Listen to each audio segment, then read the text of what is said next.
Ujangan dari Om Yohanes. Dia ngomong apa? Waris saya nggak pernah lupa, hati-hati juga pelayanan jangan sampai jadi transaksi. Kenapa? Karena kita merasa layak mendapatkan anugerah poin ini. Itu satu layak.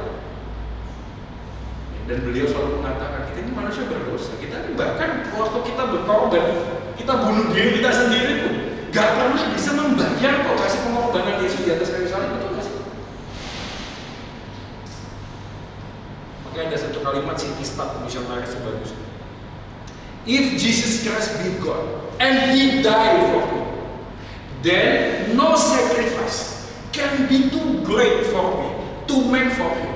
Kalau Yesus yang adalah Tuhan dan Dia mati bagi, maka tidak ada satu pengorbanan yang terlalu besar yang aku bisa lakukan untuk Dia. Nggak ada. Jadi nggak mungkin kita ini bisa tawar-menawar sama Tuhan, nggak bisa.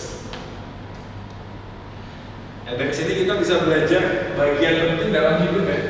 Pastikan bahwa diri kita bukan hanya sekedar aku sebagaimana aku yang dipercaya oleh Tuhan.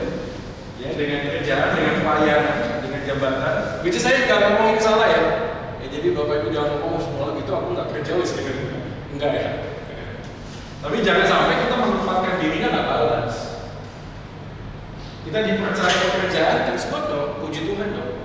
Hari ini berapa banyak orang di PHK cari pekerjaan, hanya sekedar supaya bisa survive. Gitu? Tapi kita dipercaya, melalui itu Tuhan memberkati, yes.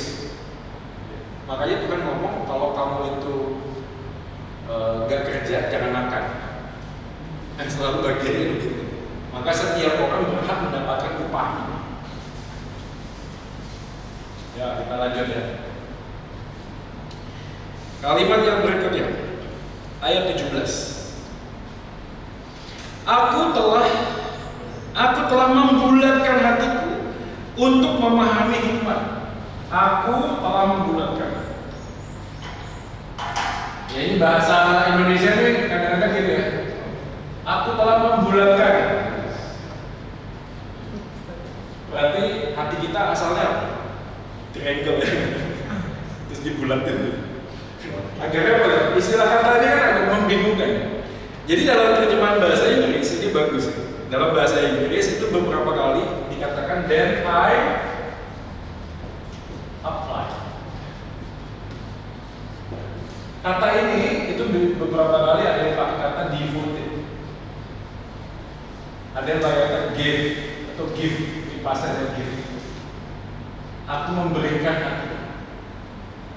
Jadi kalau kita pakai dalam formasi ini, kata yang dimaksud oleh pengkhotbah, aku telah membulatkan hatiku itu bukan hanya sekedar dia ini ngomong, aku telah memantapkan tujuanku, enggak.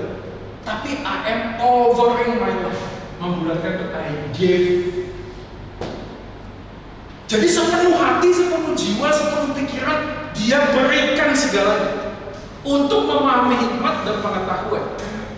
Maka dalam konteks bagian ini membulatkan hatiku dan I apply itu dalam konteks untuk tidak menjadi pengamat saja, tapi menjadi pelaku yang mengamati juga. Kalau orang tidak memberikan hidupnya, maka dia menjadi observer. Dia hanya bisa menjadi komentator. Ibu ini hidupnya begitu. Menurut saya hidup ibu itu nggak boleh begitu. Dia di situ. Dia tidak menempatkan dirinya sebagaimana ibu hidup, tapi menempatkan dirinya sebagai observer. Ya saya selalu ngomong ya, komentator itu selalu yang paling benar. Orang nggak pernah bisa main bola aja kan bisa ngomong Messi kok bodoh sekali, tembak dong Messi tembak. Loh, siapa kamu? Ini kelihatan Messi cak. Messi aja bisa dimarahin. Oper dong Ronaldo itu, wah parah Ronaldo nggak bisa main bola. Ronaldo di Dewa nggak bisa main bola. Siapa kamu gitu? Itu komentator. Tapi waktu mengatakan aku membulatkan hati, pengkhotbah mengatakan aku tidak hanya sekedar punya hikmat, tapi aku menempatkan hikmat itu berlaku di dalam kehidupan yang dijalani. Maka dalam konteks itulah kita bisa memahami istilah dari I apply itu sangat dekat dengan bagian inkarnasi. Bapak Ibu ingat inkarnasi? Tuhan di surga itu tidak hanya ngomong kepada manusia gini, lakukan itu. Kamu harus begitu. Yesus itu turun menjadi manusia. Dia tidak hanya mengawal, tapi dia menjadi pelaku dan hidup. Maka pada waktu kita merasa, aku kok dicobain terlalu berat, ya ingat, Yesus pernah dicobain. Dia pernah lapar. Ayo ubah batu ini menjadi roti. Gampang nggak? Anginin tak wis beres. Yesus ngedip tuh jadi roti. Gak usah satu, pabriknya jadi sekalian pabrik roti. Gak usah semua bikin roti, pabriknya dikecilin, wah langsung jadi gitu pabriknya gitu. Dan menariknya adalah iblis ngomong karena engkau adalah anak Allah. Bukan kalau, dalam terjemahannya sebenarnya lebih tepat. Karena engkau anak Allah, artinya apa? Iblis tahu ini punya kuasa. Makanya saya ingat waktu itu ada mantan gubernur. Waktu itu kan ditanya, lihat kayak di YouTube tuh ada tuh. Ada orang ngomong gini, kalau milih pemimpin itu yang sudah kaya. Karena yang sudah kaya itu tidak akan korupsi. Lalu Ahok ngomong gini, enggak begitu. Orang yang sudah kaya, sudah tahu ada standarnya.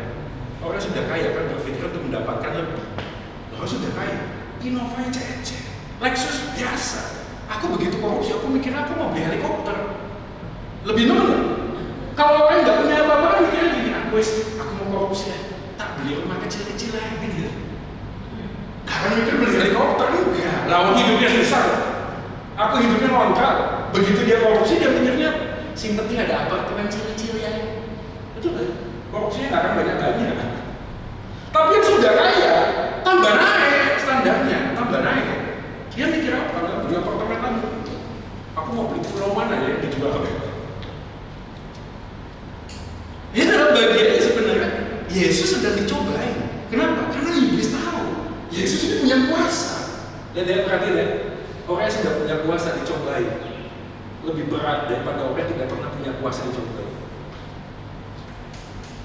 Makanya kadang-kadang ada orang jadi pemimpin itu gini loh. Kalau belum teruji dikasih kuasa, bagaimana kita bisa yakin dia itu bisa menang? Betul nggak sih? Kan belum teruji loh. Tapi kalau dia sudah ini pemimpin ini, biar yang kecil tuh selesai, lulus, tambah gede, lulus, tambah besar, kita semakin yakin. Nah Yesus tahu, iblis tahu, Yesus punya kuasa. Wis bahwa batu jadi roti ini gampang. Kadang-kadang kita bisa dicobai karena bukan apa yang kita tidak mampu lakukan. Kita seringkali dicobai justru karena apa yang kita bisa lakukan. Aku bisa, aku punya jabatan, aku punya kemampuan untuk lobby-lobby, tambah berat dicoba. Jadi waktu kita ngomong tentang I give before, kita ingat keras. Maka dalam bagian ini kita tidak akan pernah mampu menjalani hidup kalau tidak bersama-sama dengan orang yang memampukan kita menjalani. Makanya saya selalu ngomong kepada Bapak Ibu sekalian, jangan bertanya apa yang akan terjadi hari esok sebelum kita tahu siapa yang pegang hari esok. Kalau kita tahu siapa yang pegang hari esok, apapun yang terjadi di hari esok, aku akan tetap baik-baik saja. Karena aku tahu saya akan pegang hari esok. Kenapa?